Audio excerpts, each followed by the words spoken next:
श्रीगुरुभ्यो नमः। हरिः ओम्।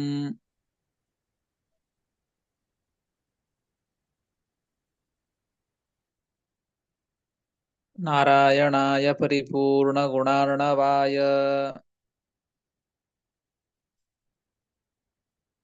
विश्वोदयस्थितिलयोन्नियतिप्रदाय प्रदाय विबुधासुरसौख्यदुःख ज्ञानप्रदाय सौख्यदुःख ज्ञानप्रदाय विबुधासुरसौख्यदुःख तत्कारणाय वितताय नमो नमस्ते। तत्कारणाय वितताय नमो नमस्ते। अशेषवाग्जाड्यमलापहन्त्री अशेषवाग्जाड्यमलापहन्त्री नवं नवं स्पष्टसुवाक्प्रदायिनी नवं नवं स्पष्टसुवाक्प्रदायिनी जिह्वाग्रसुरङ्गनर्तकी ममेह जिह्वाग्रसुरङ्गनर्तकी भवप्रसन्ना वदने च मे श्रीः भवप्रसन्ना वदने च मे श्रीः अभ्रमं भङ्गरहितम् अजडं विमलं सदा अभ्रमं भङ्गरहितम् अजडं विमलं सदा आनन्दतीर्थमतुलं भजे तापत्रयापहम् आनन्दतीर्थमतुलं भजे तापत्रयापहम् यस्य वाक्कामधेनुर्नः कामितार्थान् प्रयच्छति यस्य वाक्कामधेनुर्नः कामितार्थान् प्रयच्छति देवेतं जययोगीन्द्रं कामबाणच्छिदं सदा सेवे तं जययोगीन्द्रं कामबाणच्छिदं सदा पूज्याय राघवेन्द्राय सत्यधर्मरताय च पूज्याय राघवेन्द्राय सत्यधर्मरताय च जतां कल्पवृक्षाय नमतां कामधेनवे भजतां कल्पवृक्षाय नमतां कामधेनवे त्याभिघ्नकराब्जोत्थान् पञ्चाशद्वर्षपूजकान् सत्याविघ्नकराब्जोक्तान् पञ्चाशद्वर्षपूजकान् त्यप्रमोदतीर्थार्यान् नौमिन्यायसुधारतान् सत्यप्रमोदतीर्थार्यान् नौमि न्यायसुधारतान् आपादमौलिपर्यन्तं गुरूणाम् आकृतिं स्मरेत् आपादमौलिपर्यन्तं गुरूणाम् आकृतिं स्मरेत् येन विघ्नाः प्रणश्यन्ति सिद्ध्यन्ति च मनोरथाः तेन विघ्नाः प्रणश्यन्ति सिद्ध्यञ्चितमनोरथाः श्रीगुरुभ्यो नमः। हरिः ओम्। श्रीगुरुभ्यो नमः हरिः ओम्। ಶ್ರೀಮನ್ಮಹಾಭಾರತ ತಾತ್ಪರ್ಯ ನಿರ್ಣಯ ಮೊದಲನೇ ಅಧ್ಯಾಯ ಸರ್ವಶಾಸ್ತ್ರ ಅರ್ಥ ನಿರ್ಣಯ. ಶ್ರೀಮದಾಚಾರ್ಯರು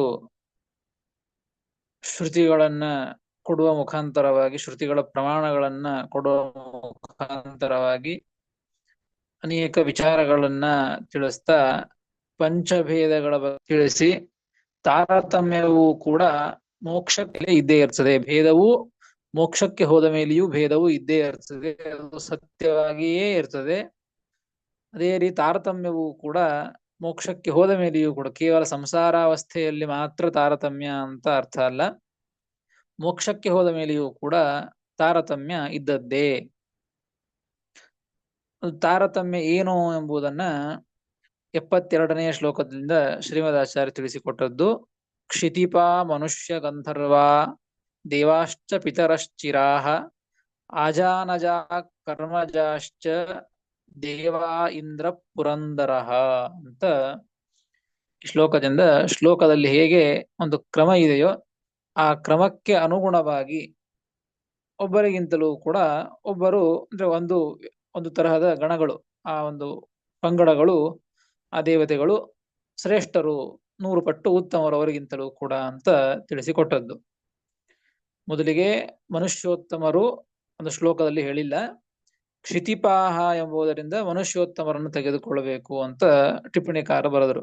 ಮನುಷ್ಯೋತ್ತಮರು, ಅವರಿಗಿಂತಲೂ ಕ್ಷಿತಿಪಾಹ ರಾಜರು, ಅವರಿಗಿಂತಲೂ ಮನುಷ್ಯ ಗಂಧರ್ವರು, ದೇವಗಂಧರ್ವರು, ಅವರಿಗಿಂತಲೂ ಕೂಡ ಚಿರಪಿತೃಗಳು, ಅವರಿಗಿಂತಲೂ ಅಜಾನಜ ದೇವತೆಗಳು, ಅವರಿಗಿಂತಲೂ 100 ಪಟ್ಟು ಕರ್ಮಜ ದೇವತೆಗಳು, ಅವರಿಗಿಂತಲೂ ಕೂಡ 100 ಪಟ್ಟು ತಾತ್ವಿಕ ದೇವತೆಗಳು, ಅವರಿಗಿಂತಲೂ ಕೂಡ ದಕ್ಷ ಪ್ರಜಾಪತಿ, ಅವರಿಗಿಂತಲೂ ಕೂಡ ಇಂದ್ರದೇವರು ಅಂತ ಒಂದು ಇಲ್ಲಿಯವರೆಗೆ ತಾರತಮ್ಯವನ್ನ ತಿಳಿಸಿಕೊಟ್ಟದ್ದು. ಮತ್ತು ಮುಂದಿನ ಶ್ಲೋಕದಲ್ಲಿ ತಾರತಮ್ಯವನ್ನು ತಿಳಿಸಿಕೊಡ್ತಾರೆ.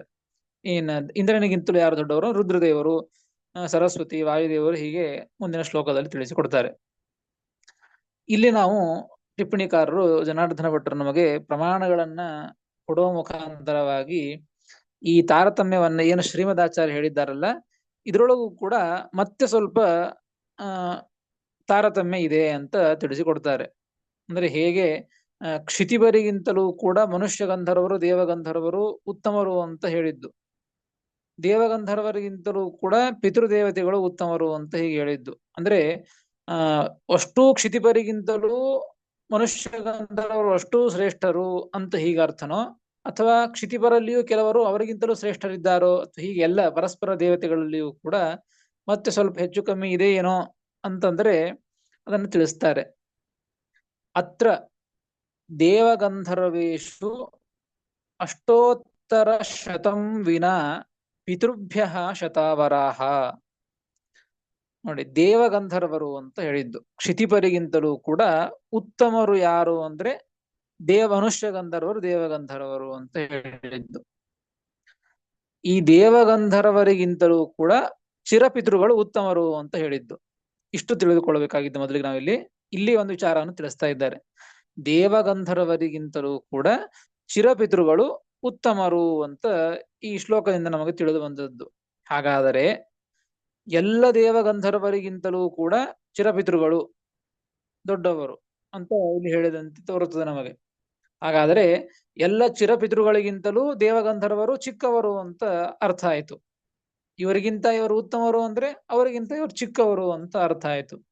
ಅದಕ್ಕೆ ಇಲ್ಲಿ ತಿಳಿಸಿಕೊಡ್ತಾ ಇದ್ದದ್ದು, ಎಲ್ಲ ದೇವಗಂಧರ್ವರು ಕೂಡ ಚಿರಪಿತೃಗಳಿಗಿಂತಲೂ ಕೂಡ ಚಿಕ್ಕವರು ಅಂತ ತಿಳಿದುಕೊಳ್ಳೋದಲ್ಲ. ಸಾಮಾನ್ಯವಾಗಿ ಎಲ್ಲ ಪಿತೃಗಳಿಗಿಂತಲೂ ದೇವಗಂಧರ್ವರು ಚಿಕ್ಕವರು.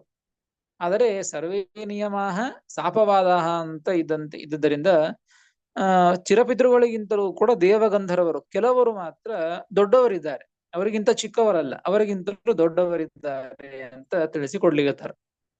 ನೋಡಿ, ಅತ್ರ ದೇವಗಂಧರ್ವೇಶು, ದೇವಗಂಧರ್ವರು ಬಹಳ ಜನ ಇದ್ದಾರೆ, ಸಾವಿರಾರು ಜನ ಇದ್ದಾರೆ. ಆ ದೇವಗಂಧರ್ವರಲ್ಲಿ, ಆ ಗಣಗಳಲ್ಲಿ ಅಷ್ಟೋತ್ತರ ಶತಂ ವಿನ, ಅಷ್ಟೋತ್ತರ ಶತಂ ಅಂದ್ರೆ 108 ಮಂದಿ ದೇವಗಂಧರ್ವರು. ಇವರು ಮಾತ್ರ ಚಿರಪಿತೃಗಳಿಗಿಂತಲೂ ಕೂಡ ಚಿಕ್ಕವರಲ್ಲ. ಗೊತ್ತಾಯ್ತಲ್ಲ? ಶ್ಲೋಕದಿಂದ ನಮಗೆ ತಿಳಿಯೋದು, ಅನೇಕ ಪ್ರಮಾಣಗಳಿಂದ ಏನ್ ತಿಳಿದದ್ದು ನಮಗೆ, ಚಿರಪಿತೃಗಳಿಗಿಂತಲೂ ಕೂಡ ದೇವಗಂಧರ್ವರು ಇವರು ಚಿಕ್ಕವರು ಅಂತ ತಿಳಿದದ್ದು. ಆದರೆ ಮತ್ತೊಂದು ಬೃಹದ್ ಭಾಷ್ಯ ಎಂಬುವಂತಹ ಒಂದು ಗ್ರಂಥ, ಆ ಗ್ರಂಥದಲ್ಲಿ ತಿಳಿಸಿಕೊಟ್ಟದ್ದು ಎಲ್ಲ ದೇವಗಂಧರ್ವರು ಚಿಕ್ಕವರು ಅಲ್ಲ, ಅದರೊಳಗೆ 108 ಜನ ದೇವಗಂಧರ್ವರನ್ನ ಬಿಟ್ಟು ಇನ್ನುಳಿದವರೆಲ್ಲರೂ ಕೂಡ ಚಿರಪಿತೃಗಳಿಗಿಂತಲೂ ಕೂಡ ಚಿಕ್ಕವರು ಅಂತ ಅರ್ಥ. 108 ಮಂದಿ ಮಾತ್ರ ಚಿಕ್ಕವರಲ್ಲ. ತತ್ರ ಅಷ್ಟಗಂಧ, ಹಾಗಾದರೆ ಅವರು ಯಾವ ಒಂದು ತಾರತಮ್ಯ ಕಕ್ಷೆಯಲ್ಲಿ ಸೇರ್ತಾರೆ ಅಂತಂದ್ರೆ ಅದನ್ನು ತಿಳಿಸ್ತಾರೆ. ತತ್ರ ಅಷ್ಟಗಂಧರ್ವಾಹ ಕರ್ಮ ದೇವ ಸಮಾಹ. ನೋಡಿ, 108 ಮಂದಿ ಮಾತ್ರ ಬಿಟ್ಟು, ಅವರನ್ನ ಬಿಟ್ಟು ಉಳಿದವರು ಚಿಕ್ಕವರು ಪಿತೃಗಳಿಗಿಂತಲೂ ಕೂಡ. ಇನ್ 108 ಮಂದಿ ಎಲ್ಲಿರ್ತಾರೆ, ಯಾವ ಒಂದು ಕಕ್ಷೆಗೆ ಸೇರಿದವರು ಅಂತಂದ್ರೆ ಹೇಳ್ತಾರೆ, ಆ 108 ಮಂದಿ ಒಳಗೆ ತತ್ರ ಅಷ್ಟಗಂಧರ್ವಾಹ 8 ಜನ ಗಂಧರ್ವರು. 100 ಜನ ಬಿಡಿ, ಮೊದ್ಲಿಗೆ ಮೇಲಿನ 8 ಜನ ಗಂಧರ್ವರಿದ್ದಾರಲ್ಲ, ಆ ಗಂಧರ್ವರು ಕರ್ಮಜಾಶ್ಚ ಕರ್ಮದೇವ ಸಮಾಹ ಅಂತ ಹೇಳ್ತಾರೆ. ನೋಡಿ, ಕರ್ಮದೇವ ಅಂದ್ರೆ ಎಲ್ಲಿದ್ದಾರೆ?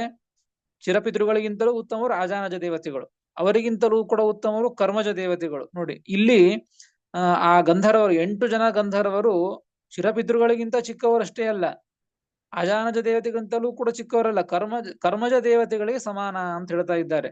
ಚಿರಪಿತೃಗಳಿಗಿಂತಲೂ ಉತ್ತಮರು, ಅಜಾನಜ ದೇವತೆಗಳಿಗಿಂತಲೂ ಉತ್ತಮರಾಗಿ ಕರ್ಮಜ ದೇವತೆಗಳಿಗೆ ಸಮಾನರಾಗಿ ಇದ್ದಾರೆ. ಅಂದ್ರೆ ಅಷ್ಟು ದೊಡ್ಡವರು, ಅದನ್ನು ತಿಳಿದುಕೊಳ್ಳಬೇಕು. ಬರೀ ಕೇವಲ ದೇವಗಂಧರ್ವರು ಪಿತೃಗಳಿಗಿಂತಲೂ ಚಿಕ್ಕವರು ಅಂದ ಮಾತ್ರಕ್ಕೆ ಎಲ್ಲರೂ ಚಿಕ್ಕವರು ಅಂತ ತಿಳಿದುಕೊಳ್ಳೋದಲ್ಲ. ಅದರಲ್ಲಿ 108 ಜನರಲ್ಲಿ 8 ಜನ ಕರ್ಮಜ ದೇವತೆಗಳಿಗೆ ಸಮಾನ. ಅದಕ್ಕಾಗಿ ಅದನ್ನ ಮಾತ್ರ ಸ್ವಲ್ಪ ವ್ಯತ್ಯಾಸವಾಗಿ ತಿಳಿದುಕೊಳ್ಳಬೇಕು. ಎಲ್ಲ ದೇವಗಂಧರ್ವರು ಚಿಕ್ಕವರಲ್ಲ, 8 ಜನ ಕರ್ಮ ದೇವತೆಗಳಿಗೆ ಸಮಾನ. ಇನ್ನು 100 ಜನ ಮತ್ತೆ ಅವರು ಚಿಕ್ಕವರಲ್ಲ ಅಂತ ಹೇಳ್ತಾ ಇದ್ದಿರಲ್ಲ. ಹಾಗಾದ್ರೆ ಅವರಿಗಿಂತ ಉತ್ತಮ ಅಂತಂದ ಮೇಲೆ ಯಾರ ಒಂದು ಕಕ್ಷೆಯಲ್ಲಿ ಯಾವ ಕಕ್ಷೆಯ ಸೇರಿಕೊಳ್ತಾರೆ ಅಂದ್ರೆ ಶತಂ ಆಜಾನ ದೇವ ಸಮಾಹ.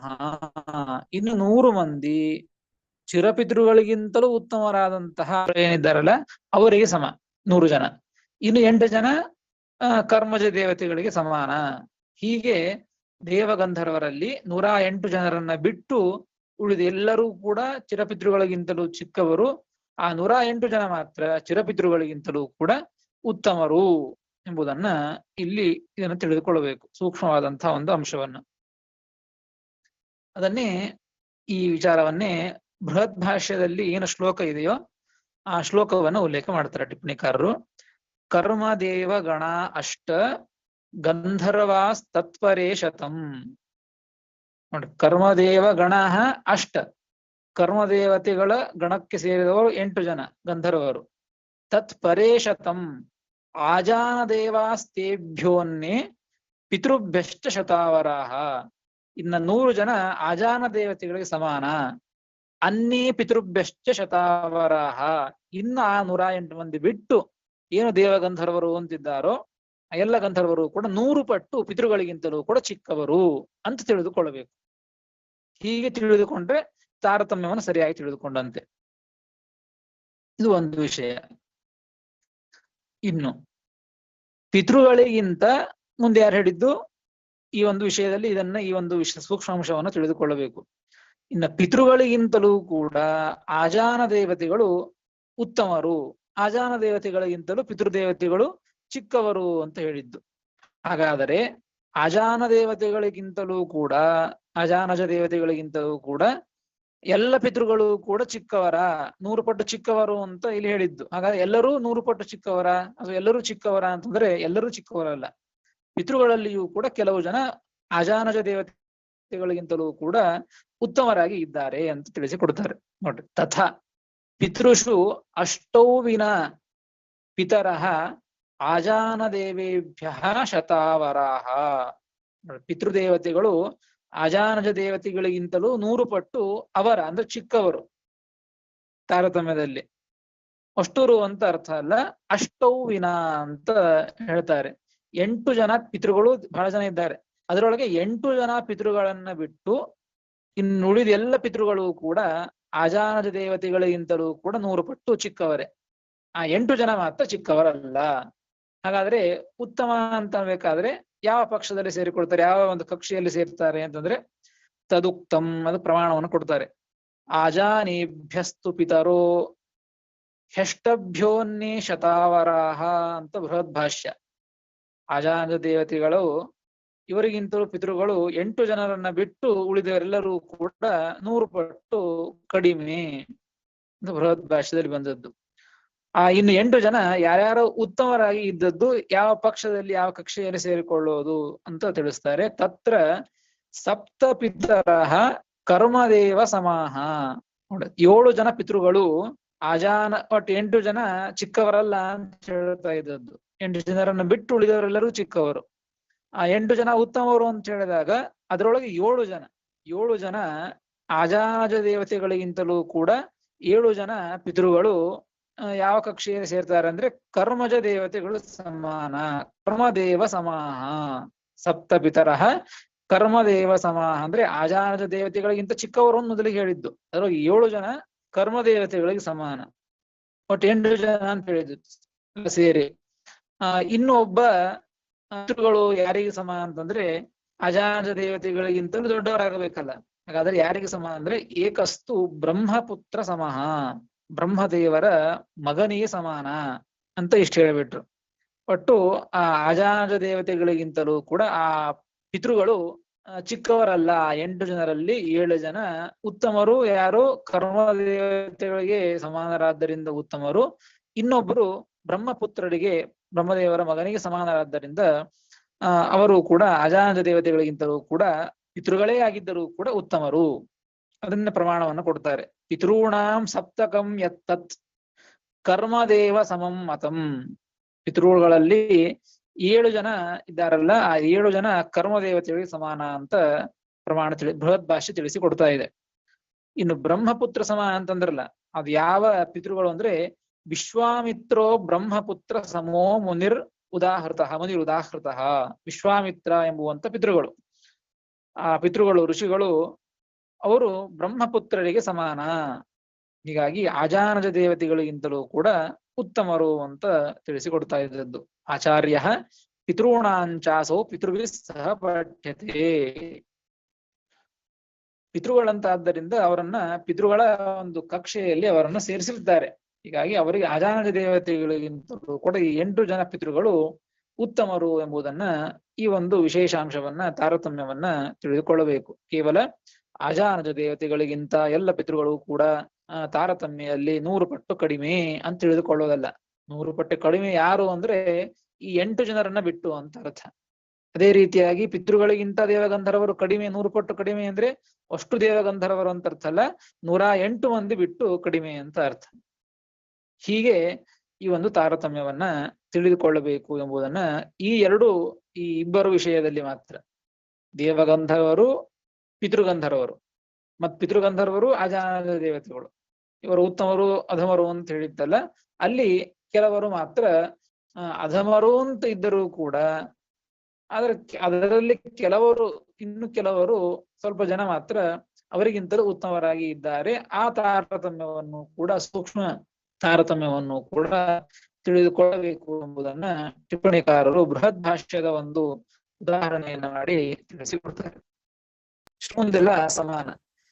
ಅಜಾನಜ ದೇವತೆಗಳು, ಕರ್ಮಜ ದೇವತೆಗಳಿಗಿಂತಲೂ ಕೂಡ ತಾತ್ವಿಕ ದೇವತೆಗಳಿಗಿಂತಲೂ ದಕ್ಷ ಪ್ರಜಾಪತಿಗಿಂತ ಇಂದ್ರ ಅಂತ ಇಷ್ಟು ತಾರತಮ್ಯವನ್ನ ತಿಳಿಸಿಕೊಟ್ಟದ್ದು. ಇದಾದ ಮೇಲೆ ಇಂದ್ರ ಆದ ಮೇಲೆ ಇಂದ್ರನಿಗಿಂತಲೂ ಕೂಡ ಯಾರು ಉತ್ತಮ ಅಂತಂದ್ರೆ ಆ ಒಂದು ಮುಂದಿನ ತಾರತಮ್ಯವನ್ನ ತಿಳಿಸಿಕೊಡುತ್ತಾರೆ. 73ನೇ ಶ್ಲೋಕ. ರುದ್ರ ಸರಸ್ವತಿ ವಾಯುರ್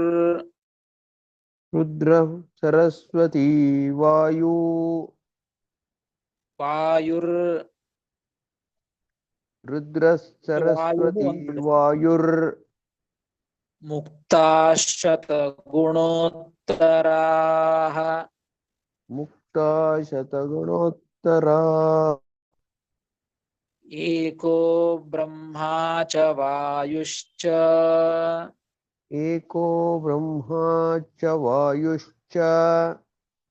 ಇಂದ್ರೋ ರುದ್ರ ಸಮಸ್ತತಾ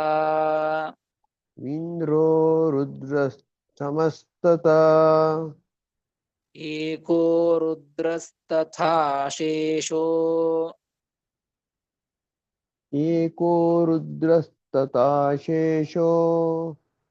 ಕಶ್ಚಿದ್ವಾಯುನಾ ಸಮಃ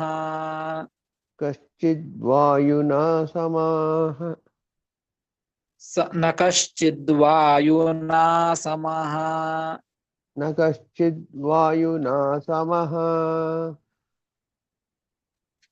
ರುದ್ರ ಸರಸ್ವತಿ ವಾಯುರ್ಮುಕ್ತಾಶತಗುಣೋತ್ತರಾಃ ಏಕೋ ಬ್ರಹ್ಮಾ ಚ ವಾಯುಶ್ಚ ವೀಂದ್ರೋ ರುದ್ರ ಸಮಸ್ತಥಾ ಏಕೋ ರುದ್ರಸ್ತಥಾ ಶೇಷೋ ನ ಕಶ್ಚಿದ್ವಾಯುನಾ ಸಮಃ ಎಂಬುದಾಗಿ 73ನೇ ಶ್ಲೋಕ.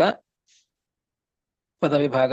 ರುದ್ರಃ ಸರಸ್ವತಿ ವಾಯುಃ ಮುಕ್ತಾಃ ಶತಗುಣೋತ್ತರಾಃ ಏಕಃ ಬ್ರಹ್ಮ ಚ ವಾಯುಃ ಚ ವೀಂದ್ರಃ ರುದ್ರಸಮಃ ತಥಾ ಏಕಃ ರುದ್ರಃ ತಥಾ ಶೇಷಃ ನ ಕಶ್ಚಿದ್ ವಾಯುನ ಸಮಃ ಎಂಬುದಾಗಿ ಪದವಿಭಾಗ ನೋಡಿ ತಾರತಮ್ಯವನ್ನ ತಿಳಿಸಿಕೊಡ್ತಾ ಇದ್ದಾರೆ.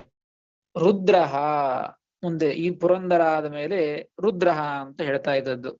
ಇಂದ್ರದೇವರಿಗಿಂತಲೂ ಕೂಡ ರುದ್ರದೇವರು ಉತ್ತಮರು ಅಂತ ಅರ್ಥ. ಆ ರುದ್ರದೇವರಿಗಿಂತಲೂ ಕೂಡ ಮುಂದೆ ಸರಸ್ವತಿ ದೇವಿ ಉತ್ತಮಳು. ಆ ಸರಸ್ವತಿಗಿಂತಲೂ ಕೂಡ ವಾಯುದೇವರು ಉತ್ತಮರು. ವಾಯು ಮುಕ್ತಾಹ, ಇನ್ನು ಮುಕ್ತರಾದಂತಹ ಅವರು ಅಷ್ಟೇ, ಅವರು ಕೂಡ ಇವರಿಗಿಂತ ಸರಸ್ವತಿಗಿಂತಲೂ ಕೂಡ ಉತ್ತಮ. ಶತಗುಣೋತ್ತರಾಹ, ಎಲ್ಲರೂ ಕೂಡ ಎಲ್ಲರಿಗಿಂತಲೂ ಹಂಗೆ ಹಿಂದೆ ಹೇಳಿದಂತೆ ಒಬ್ಬರಿಗಿಂತಲೂ ಒಬ್ಬರು ಒಂದೊಂದು ಗಣ ಕಕ್ಷೆಯವರು 100 ಪಟ್ಟು ಗುಣಗಳಲ್ಲಿ ಉತ್ತಮ ಅಂತ ಅರ್ಥ. ಇಲ್ಲಿ ಹಿಂದೆ ಹೇಳಿದಂತೆ ಶತಗುಣೋತ್ತರಾಹ ಎಂಬುದಕ್ಕೆ ಶತಶಬ್ದಕ್ಕೆ ಬರೀ 100 ಅಂತ ಅರ್ಥ ಅಲ್ಲ, ಅಧಿಕ ಅಂತ ಅರ್ಥವನ್ನ ತಿಳಿದುಕೊಳ್ಳಬೇಕು ಅಂತ ಹೇಳಿದ್ದು. ಅಂದ್ರೆ ಎಲ್ಲರೂ ಕೂಡ 100 ಪಟ್ಟೆ ಉತ್ತಮರು ಅಂತ ಅರ್ಥ ಇರಲಿಲ್ಲ. 100 ಶಬ್ದಕ್ಕೆ ಇಲ್ಲಿ ಶತಶಬ್ದಕ್ಕೆ ಅಧಿಕ ಅಂತ ಅರ್ಥ. ಬಟ್ ಅವರಿಗಿಂತಲೂ ಇವರು ಉತ್ತಮರು ಅಂತ ಇಷ್ಟೇ ತಿಳಿದುಕೊಳ್ಳಬೇಕು. ಎಷ್ಟು ಗುಣಗಳಿಂದ? ಅಧಿಕ ಗುಣಗಳಿಂದ ಅಂತ ತಿಳಿದುಕೊಳ್ಳಬೇಕು ಹೊರತು ಇವರಿಗಿಂತ ಇವರು 100 ಪಟ್ಟು ಮಾತ್ರ ಉತ್ತಮ ಅಷ್ಟೇ ಅಂತ ತಿಳಿದುಕೊಳ್ಳೋದಲ್ಲ. ಬಟ್ ಅಧಿಕ ಎಂಬುವಂತಹ ಅರ್ಥದೊಳಗೆ ಶತಶಬ್ದವನ್ನ ಬಳಸಿದ್ದು. ಇನ್ನು ಏಕೋ ಬ್ರಹ್ಮಾಚ ವಾಯುಶ್ಚ ವೀಂದ್ರೋ ರುದ್ರ ಸಮಸ್ತಥ. ನೋಡಿ ಇಲ್ಲಿ ತಾರತಮ್ಯವನ್ನ ಇಲ್ಲಿವರೆಗೆ ಹೇಳಿದರು. ಇಲ್ಲಿ ತಾರತಮ್ಯ ಹೇಳಿದ್ದು ಎಲ್ಲಿಗೆ? ಇಂದ್ರದೇವರಿಗಿಂತಲೂ ರುದ್ರದೇವರು ಉತ್ತಮರು, ರುದ್ರದೇವರಿಗಿಂತಲೂ ಸರಸ್ವತಿ ದೇವಿಗಿಂತಲೂ ಕೂಡ ವಾಯುದೇವರು ಉತ್ತಮರು ಅಂತ ಈ ರೀತಿ ತಾರತಮ್ಯವನ್ನ ತಿಳಿಸಿಕೊಟ್ಟದ್ದು. ಹಾಗಾದರೆ ಇನ್ನು ಕೆಲವರ ಹೆಸರನ್ನ ಇಲ್ಲಿ ತಾರತಮ್ಯದಲ್ಲಿ ಹೇಳಲೇ ಇಲ್ಲಲ್ಲ ಅಂತ ಆಕ್ಷೇಪವನ್ನು ಮಾಡಿಕೊಳ್ತಾ ಇದ್ದಾರೆ ಟಿಪ್ಪಣಿಕಾರರು.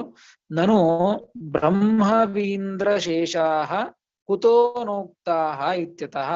ಶ್ರೀಮದಾಚಾರ್ಯರು ಬ್ರಹ್ಮದೇವರನ್ನು ಹೇಳಿಲ್ಲ ಮತ್ತು ಗರುಡದೇವರನ್ನು ಹೇಳಿಲ್ಲ, ಶೇಷದೇವರನ್ನು ಹೇಳಿಲ್ಲ. ಮತ್ತೆ ಅವರು ತಾರತಮ್ಯದಲ್ಲಿ ಬರೋದಿಲ್ವಾ, ಯಾಕೆ ಹೇಳಿಲ್ಲ ಅವರದು ಅಂತ ಆಕ್ಷೇಪ. ಈ ರೀತಿಯಾಗಿ ಆಕ್ಷೇಪವನ್ನ ಮಾಡಿಕೊಂಡು ಅದಕ್ಕೆ ಉತ್ತರವನ್ನ ಕೊಡ್ತಾ ಇದ್ದಾರೆ ಶ್ರೀಮದಾಚಾರ್ಯರು. ಏಕೋ ಬ್ರಹ್ಮಾಚ ವಾಯುಶ್ಚ ವೀಂದ್ರೋ ರುದ್ರ ಸಮಸ್ತಥ. ಬ್ರಹ್ಮ ನೋಡ್ರಿ, ಏಕೋ ಬ್ರಹ್ಮಾಚ ವಾಯುಶ್ಚ, ಬ್ರಹ್ಮ ವಾಯುಶ್ಚ ಏಕಃ, ಬ್ರಹ್ಮದೇವರು ಮತ್ತು ವಾಯುದೇವರು ಇಬ್ಬರು ಒಂದೇ. ಇನ್ನು ಒಂದೇ ಅಂದ್ರೆ ಏನರ್ಥ? ವಾಯುದೇವರಿಗೂ ಬ್ರಹ್ಮದೇವರಿಗೂ ಅಭೇದ ಅಂತ ಅರ್ಥ ಅಲ್ಲ.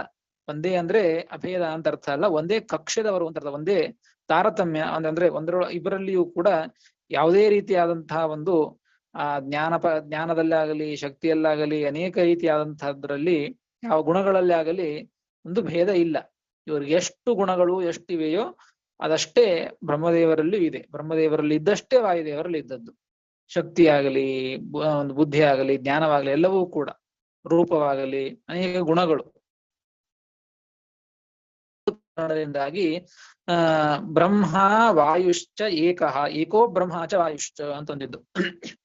ಬ್ರಹ್ಮದೇವರು ಮತ್ತು ವಾಯುದೇವರು ಇಬ್ಬರು ಒಂದೇ ಅಂದ್ರೆ ಒಂದೇ ಕಕ್ಷೆಯಲ್ಲಿದ್ದವರು, ಇಬ್ಬರು ಅಷ್ಟೇ ಗುಣಗಳನ್ನು ಹೊಂದಿದವರು ಅಂತ ಅರ್ಥ. ಈ ರೀತಿ ತಿಳ್ಕೊಳ್ಳಬೇಕು. ಹೀಗಾಗಿ ಒಂದೇ ಕಕ್ಷೆಯವರಿದ್ದರಿಂದಾಗಿ ಇಬ್ಬರು ಅಷ್ಟೇ ಶಕ್ತಿ ಎಲ್ಲ ಗುಣಗಳಿಂದ ಸಮಾನರಾದ್ದರಿಂದ ವಾಯುದೇವರ ಹೆಸರನ್ನ ಶ್ರೀಮದಾಚಾರ್ಯ ಉಲ್ಲೇಖ ಮಾಡಿದ್ದಾರೆ. ರುದ್ರ ಸರಸ್ವತಿ ವಾಯು ಅಂತ ಹೇಳಿ. ವಾಯು ಅಂದ್ರೆ ಬ್ರಹ್ಮದೇವರು ಅಂತ ತೆಗೆದುಕೊಳ್ಳೇಬೇಕು. ಅವ್ರು ಬಂದೇ ಬಿಡ್ತಾರೆ ಅದಕ್ಕೆ. ಬ್ರಹ್ಮ ಅಂದ್ರೆ ವಾಯುದೇವರು ಬರ್ತಾರೆ, ವಾಯುದೇವರನ್ನ ಶಬ್ದವನ್ನು ತೆಗೆದುಕೊಂಡು ಬ್ರಹ್ಮದೇವರು ಬರ್ತಾರೆ. ಹೀಗಾಗಿ ಏಕೋ ಬ್ರಹ್ಮಾಚ ವಾಯುಶ್ಚ, ಅದಕ್ಕಾಗಿ ಬ್ರಹ್ಮದೇವರನ್ನು ಪ್ರತ್ಯೇಕವಾಗಿ ಹೇಳಲಿಕ್ಕೆ ಹೋಗ್ಲಿಲ್ಲ.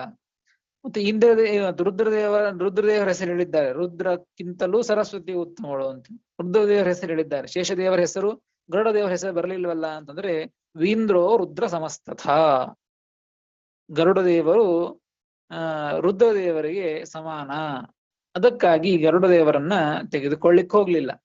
ಗರುಡದೇವರು ರುದ್ರದೇವರಿಗೆ ಸಮಾನರಾದ್ದರಿಂದ ಗರುಡದೇವರ ಹೆಸರನ್ನು ಕೂಡ ತೆಗೆದುಕೊಂಡಿಲ್ಲ. ಅಂದ್ರೆ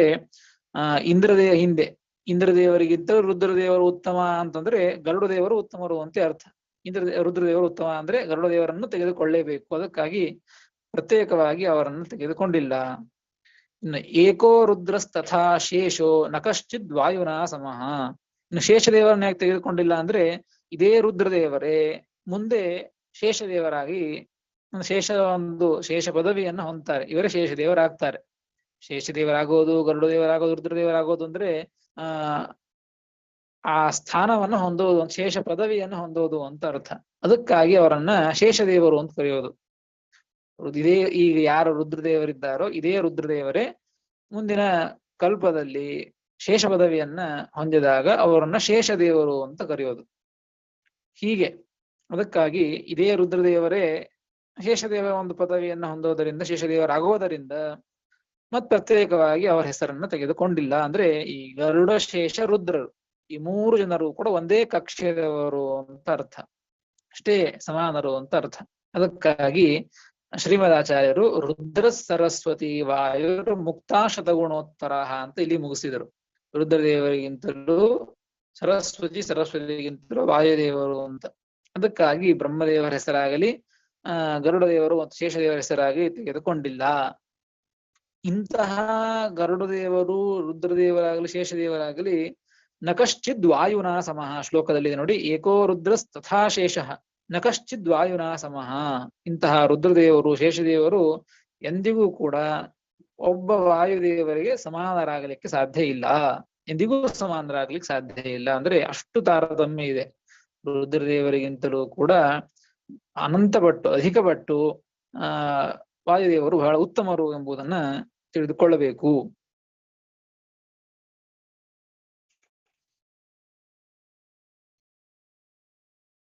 ವಾಯೋರೇವ ಭವಿಷ್ಯದ್ ಬ್ರಹ್ಮತ್ವಾತ್ ಪೂರ್ವವಾಯೋಹೋ ವಾ ಇದಾನೀಂತನ ಬ್ರಹ್ಮತ್ವಾತ್ ಏಕ ಇತ್ಯುಕ್ತಿ. ಆಗ ಹೇಳಿದಂತೆ ಮುಂದೆ ವಾಯುದೇವರೇ ಬ್ರಹ್ಮದೇವರಾಗ್ತಾ ಇದ್ದದರಿಂದಾಗಿ ಅದನ್ನ ಹೆಸರು ಹೇಳಿಕ್ ಹೋಗಿಲ್ಲ. ರುದ್ರ ಶೇಷಸ್ತಥೈವ ಟಿಪ್ಪಣಿಯನ್ನು ಓದ್ತಾ ಇದ್ದದ್ದು. ರುದ್ರ ಶೇಷ ತಥೈಕಃ. ರುದ್ರದೇವರು ಶೇಷದೇವರು ಒಂದೇ ಆದ್ದರಿಂದ ಅವ್ರ ಹೆಸರನ್ನು ಹೇಳಿಕ್ ಹೋಗಿಲ್ಲ. ಯಥಾ ಬ್ರಹ್ಮವಾಯು ತಥೈಕಃ ಮುಕ್ತೇಶು ಕಶ್ಚಿದ್ ವಾಯುನ ನ ಸಮಃ. ಮೋಕ್ಷವನ್ನು ಹೊಂದಿ ಆದ ಮೇಲೆ ವಾಯುದೇವರು ಸಮಾನರಾಗಬಹುದೇನ್ರಿ ರುದ್ರದೇವರು ಶೇಷದೇವರು ಅಂದ್ರೆ ಸಮಃ ವಾಯುದೇವರಿಗೆ ಯಾರು ಕೂಡ ರೀತಿಯಾಗಿ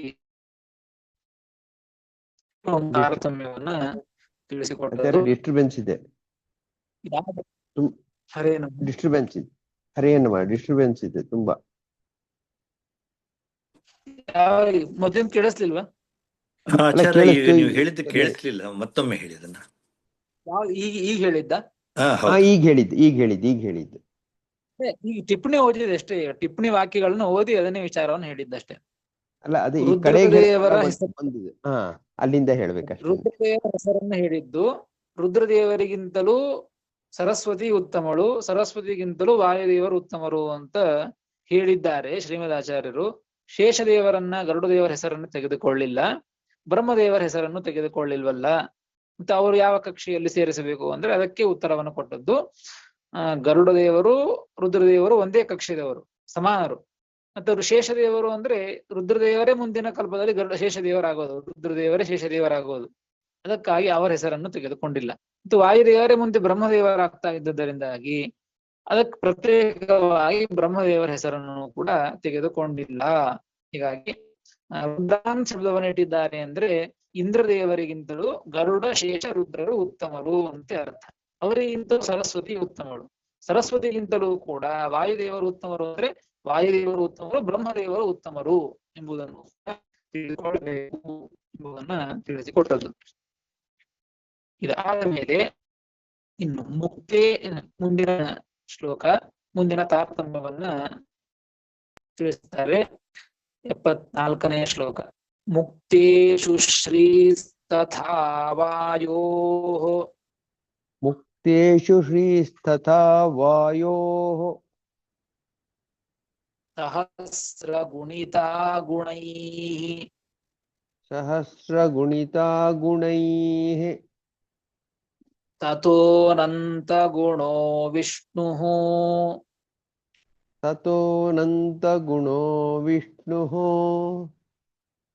ನ ಕಶ್ಚಿತ್ ತತ್ಸಮಃ ಸದಾ. ನ ಕಶ್ಚಿತ್ ತತ್ಸಮತ್ಸದಾ ಮುಕ್ತೇಷು ಶ್ರೀಸ್ತಥಾ ವಾಯೋ ಸಹಸ್ರಗುಣಿತಾ ಗುಣೈಃ ತಥೋऽನಂತಗುಣೋ ವಿಷ್ಣುರ್ನ ಕಶ್ಚಿತ್ ತತ್ಸಮಃ ಸದಾ ಎಂಬುದಾಗಿ 74ನೇ ಶ್ಲೋಕ. ಪದವಿಭಾಗ.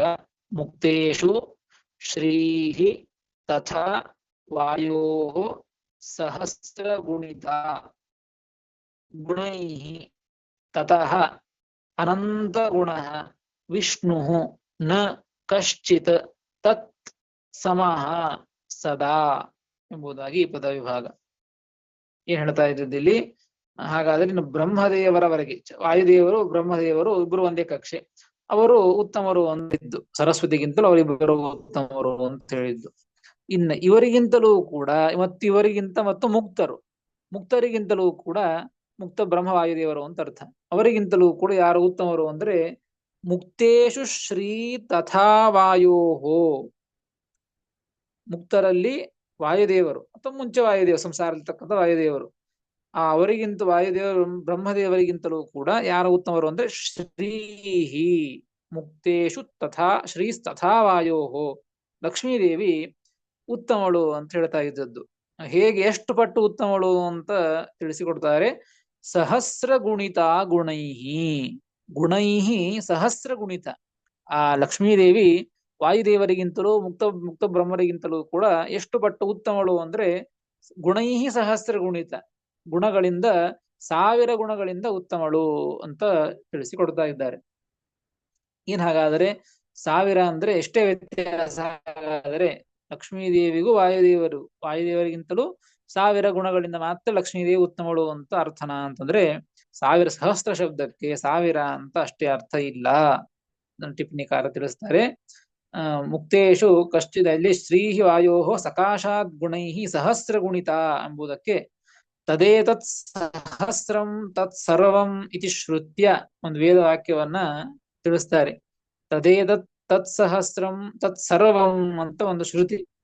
ಈ ಶ್ರುತಿಯಿಂದ ಬಹುತ್ವಾಚಿತ್ವಾತ್ ಅತ್ರ ಕೋಟಿಪರಃ, ಇಲ್ಲಿ ಸಹಸ್ರ ಶಬ್ದಕ್ಕೆ ಬಹಳ ಅಂತ ಅರ್ಥ, ಬಹು ಅಂತ ಅರ್ಥ ಇದೆ. ಅದಕ್ಕಾಗಿ ಇದು ಕೋಟಿ ಸಂಖ್ಯೆ, ಕೋಟಿ ಎಂಬುವಂತಹ ಸಂಖ್ಯೆಯಿಂದ ಬಹು ಅಂತ ತಿಳಿದುಕೊಳ್ಳಬೇಕು. ಅಂದ್ರೆ ವಾಯುದೇವರಿಗಿಂತಲೂ ಕೂಡ ಮುಕ್ತ ಬ್ರಹ್ಮರಿಗಿಂತಲೂ ಕೂಡ ಲಕ್ಷ್ಮೀದೇವಿ ಕೋಟಿ ಪಟ್ಟು ಅಧಿಕಳು, ಉತ್ತಮಳು ಅಂತ ತಿಳಿದುಕೊಳ್ಳಬೇಕು. ಅದನ್ನ ಮತ್ತೊಂದು ಬೃಹತ್ ಭಾಷ್ಯದ ಪ್ರಮಾಣವನ್ನ ಕೊಡ್ತಾರೆ. ಬರೇ ಸಹಸ್ರ ಅಧಿಕ ಅಂತ ಅರ್ಥ ಇರುವಾಗ ನೀವು ಕೋಟಿ ಅಂತ ಅರ್ಥ ಹೇಗೆ ಮಾಡ್ತೀರಿ? ಅಧಿಕ ಇನ್ನೂ ಜಾಸ್ತಿ ಆಗುವುದಲ್ಲ, ಇನ್ನು 10,000ಕ್ಕಿಂತ ಸ್ವಲ್ಪ ಹೆಚ್ಚಾಗುವುದಲ್ಲ ಅಂತಂದ್ರೆ ಹಾಗಲ್ಲ. ಕೋಟಿ ಶಬ್ದ ಸಹಸ್ರ ಶಬ್ದಕ್ಕೆ ಕೋಟಿ ಅಂತ ಅರ್ಥ ಇದೆ ಅಂತ ಬೃಹತ್ ಭಾಷ್ಯದ ಪ್ರಮಾಣವನ್ನು ಕೊಡ್ತಾರೆ. ತದುಕ್ತಂ ಬೃಹತ್ ಭಾಷ್ಯೆ ತೇಭ್ಯಸ್ತು ಶ್ರೀ ವಿಮುಕ್ತೇಭ್ಯೋ ಗುಣೈ ಕೋಟಿ ಗುಣೋತ್ತರ. ನೋಡಿ, ಶ್ರೀಹಿ ವಿಮುಕ್ತೇಭ್ಯ, ಲಕ್ಷ್ಮೀದೇವಿಯು ಮುಕ್ತರಾದಂತಹ ಬ್ರಹ್ಮದೇವರಿಗಿಂತಲೂ ಕೂಡ ಕೋಟಿ ಗುಣೋತ್ತರ ಗುಣೈಹಿ ಗುಣಗಳಿಂದ, ಕೋಟಿ ಗುಣಗಳಿಂದ ಉತ್ತಮರು ಎಂಬುದು ಸ್ಪಷ್ಟವಾಗಿ ಬೃಹತ್ ಭಾಷ್ಯದಲ್ಲಿ ಕೋಟಿ ಗುಣಗಳಿಂದ ಉತ್ತಮಳು ಅಂತ ಹೇಳ್ತಾ ಇದ್ದರಿಂದಾಗಿ ಸಹಸ್ರ ಶಬ್ದಕ್ಕೆ ಅಧಿಕ ಅಂತ ಅರ್ಥ ಇದ್ದರೂ ಕೂಡ ಅದಕ್ಕೆ ಕೋಟಿ ಅಧಿಕ, ಎಷ್ಟು ಅಧಿಕ ಅಂದ್ರೆ ಕೋಟಿ ಗುಣಗಳಿಂದ ಅಧಿಕಳು ಅಂತ ತಿಳಿದುಕೊಳ್ಳಬೇಕು.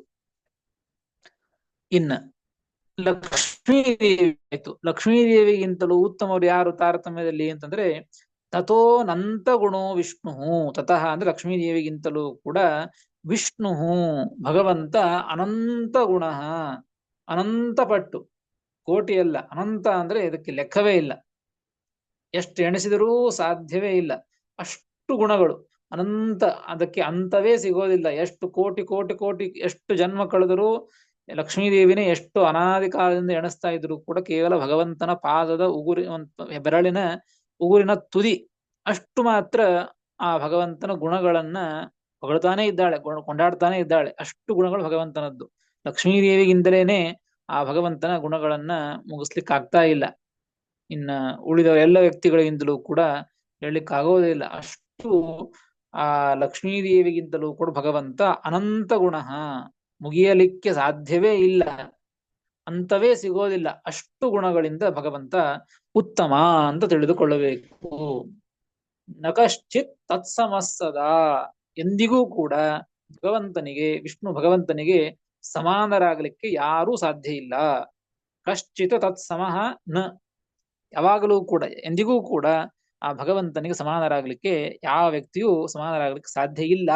ಭಗವಂತನೇ ಸರ್ವೋತ್ತಮ ಎಂಬುದಾಗಿ ಶ್ರೀಮದಾಚಾರ್ಯರು ಈ ಇಷ್ಟು ಹೊತ್ತು ಅಂದ್ರೆ ಇಷ್ಟು ಅನೇಕ ಹಿಂದಿನ ಶ್ಲೋಕಗಳಿಂದ ತಿಳಿಸಿಕೊಟ್ಟದ್ದೇನು ಅಂದ್ರೆ ಬೇರೆ ವಿಷಯವನ್ನು ಹೇಳ್ತಾ ಇದ್ದಾರೆ ಅಂತ ಅನಿಸ್ತದೆ. ಆದರೆ ಕೊನೆಗೆ ಹೇಳ್ತಾ ಇದ್ದದ್ದು ಶ್ರೀಮದಾಚಾರ್ಯರು ಏನನ್ನು ಹೇಳಿಕೊಟ್ಟಿದ್ದು ಅಂದ್ರೆ ತಾರತಮ್ಯವನ್ನ ಹೇಳುವ ಮುಖಾಂತರವಾಗಿ ವಿಷ್ಣು ಸರ್ವೋತ್ತಮತ್ವವನ್ನ ತಿಳಿಸ್ತಾ ಇದ್ದದ್ದು. ಹಾಗಾದರೆ ಇದ್ಯಾಕೆ ಬಂತು ಅಂತ ತಲೆಯಲ್ಲಿ ಬರಬೇಕು ನಮಗೆ.